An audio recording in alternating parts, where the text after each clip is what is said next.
We talked a year or so ago about wetting agent reapplication based on growing degree days. And I've been asked if there's an update about that.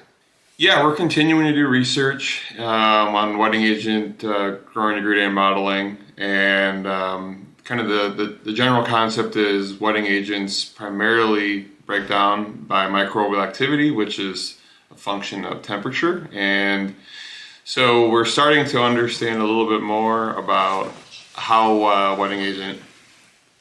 Well, after that interruption, let's see if we can get our thoughts back together and continue this.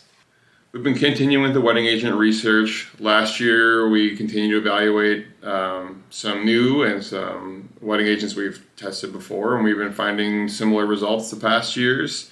And so it's leading us to, again, continue to expand which products we're testing, because it is difficult to compare the different products. And so we're interested in what does rate effects look like, and then what happens if we want to do a low rate, more frequent application versus a higher application rate, less frequent wetting agent application. Do we see stacking effects? What does that even mean?